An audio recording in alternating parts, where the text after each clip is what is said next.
Eu observo uma coisa na Umbanda e talvez isso não seja muito falado porque é um pouco incômodo de admitir.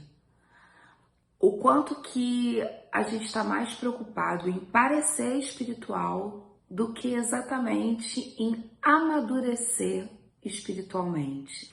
Olá, eu sou a Mãe Jana e esse aqui é o Umbanda Fora da Caixa, um espaço onde a gente entende que sabedoria de terreiro também é para ser vivida fora do terreiro. Mas antes da gente começar essa conversa, como é que você tá? Faz uma pausa, respira fundo, se sente por dentro. Como é que você tá hoje? Porque é de dentro que a fé se constrói. Eu vou dar um exemplo muito nítido do que eu quero conversar com você hoje. Sabe aquela sua conhecida que faz sinal da cruz quando você fala de macumba, que vira as costas, que diz que detesta esse tipo de coisa? Mas quando o marido larga dela, é a primeira a correr para você para pedir uma ajuda da pombagira. Você tem uma conhecida dessa aí por perto? Qual é a atitude que você pensa logo de imediato? Vou dar um puxão de orelha ou vou oferecer ajuda porque afinal a gente precisa praticar a caridade? Nesse nosso segundo vídeo eu quero falar sobre a Umbanda espetacularizada, né? Sobre o palco.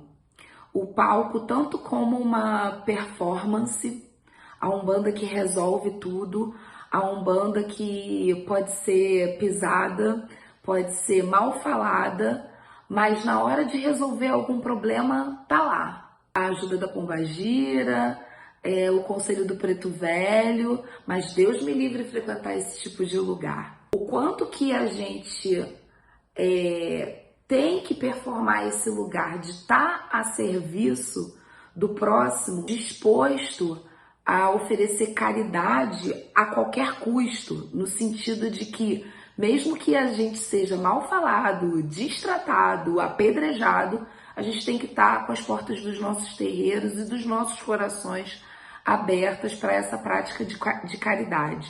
Esse palco, como esse lugar da performance espiritual, que tem que estar o tempo todo aberto para ajuda, para auxílio do próximo, independente do que esse próximo faça com a gente, independente se essa pessoa depois vai apedrejar a gente, vai falar mal da gente, do nosso terreiro, da nossa prática religiosa, mas a gente precisa estar sempre disposto a oferecer essa ajuda. O segundo, essa segunda imagem de um palco como um lugar de perfeição, como um lugar de uma liderança que justamente não pode se opor a oferecer uma ajuda para uma pessoa que fala mal da nossa prática religiosa. O quanto que a gente tem que se colocar nesse lugar do perfeito, nesse lugar daquele que não contesta esse apedrejamento, digamos assim, seja um apedrejamento físico, seja uma violência física ou seja um apedrejamento moral, né, simbólico, digamos assim.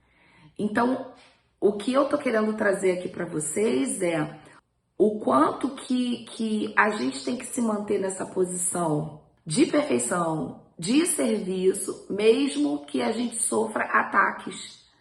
E aí eu vou dizer para vocês, a Umbanda não precisa de personagens, mas de pessoas reais, pessoas que falham, pessoas que erram, pessoas que demonstram as suas emoções, mesmo que depois peça desculpas, mesmo que depois a gente precise rever algum tipo de posicionamento nosso, mas a gente precisa parar de ser robô, parar de performar uma espiritualidade, parar de performar uma elevação espiritual para poder ser aceito. A gente precisa ser nós mesmos, pessoas reais, lideranças que contestam. Olha, não, peraí, você precisa da ajuda da minha pombagira, mas antes deixa eu falar com você uma coisinha aqui. Olha, tudo bem, você precisa de ajuda, a gente vai te oferecer ajuda, mas considera essa ajuda na hora que você também não precisa, para rever o teu conceito quando você sai por aí falando mal da religião de matriz africana. E aí, qual é o perigo, qual é o risco da Umbanda ser colocada nesse palco? da gente estar sempre performando essa perfeição e acabar entrando num esquema de comparação.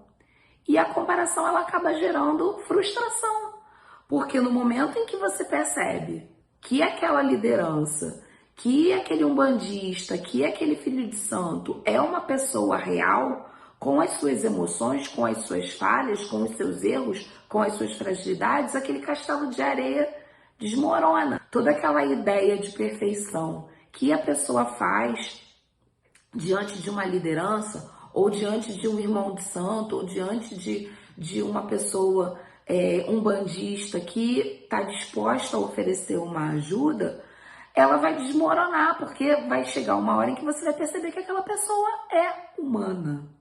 Aquela pessoa está tentando dar o seu melhor através da sua religiosidade, através da sua ritualística, mas ela é falha, ela é humana. E aí vem a frustração. E aí vem a desilusão, né? Poxa, eu achei que era uma coisa, aquele terreiro era uma coisa, aquela irmã era uma coisa, aquela mãe de santo era uma coisa. E aí depois de um tempo ela começou a mostrar as suas garrinhas, né? Assim que a gente fala. Não é mostrar as garrinhas, é se mostrar como ela realmente é. E aí eu vou fazer uma pergunta para você que pensa dessa forma. Será que a sua mãe de santo, será que o seu irmão de santo, será que aquela pessoa que te ofereceu ajuda está mostrando as garrinhas? Ou será que você caiu numa ilusão de não perceber aquela pessoa da forma como ela realmente é, humana? Eu entendo que a gente precisa sair desse lugar de meros fazedores de magia, sair desse palco, desse espetáculo, da pombagira que resolve tudo, do preto velho que sempre resolve tudo, do pai de santo que está sempre disposto a ajudar 24 horas por dia e vai jogar os búzios e vai dar uma consulta e tudo vai ser resolvido. Não, a Umbanda precisa de algo maior. A Umbanda precisa nos levar para uma maturidade espiritual. A gente precisa ter consciência espiritual, a gente precisa ter algo muito maior, muito além do espetáculo, da roupa bonita, da pombagira que performa, do preto velho que tem uma fala que a gente acredita que seja mais original, que não fala, que fala mais arrastado.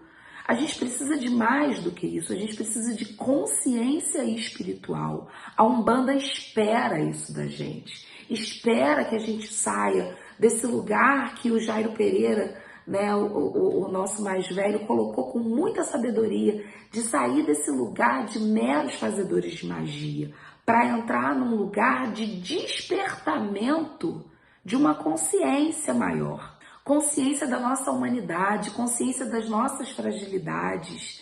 A gente precisa ocupar um lugar de autoconhecimento para que então a gente possa melhorar cada vez mais e promover uma consciência de elevação também dentro das nossas comunidades, nos nossos terreiros, com os nossos irmãos, com as pessoas que nos cercam. Os guias estão aqui para caminhar conosco, minha gente. Não é para livrar você de todos os males e muito menos para exigir de você perfeição. O que o guia, o que a entidade espiritual, o que o orixá quer da gente é que a gente busque consciência para se melhorar cada vez mais.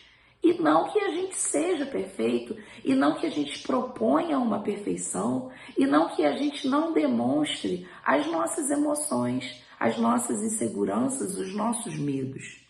A Umbanda quer que nós tenhamos consciência do nosso papel como religioso e do papel da nossa espiritualidade. É isso que a Umbanda espera de nós. E eu termino deixando uma provocação para você. Se a Umbanda não é palco, que lugar você está ocupando nela? A gente continua essa conversa com fé e humanidade. Até a próxima. Axé, saravá, um beijo.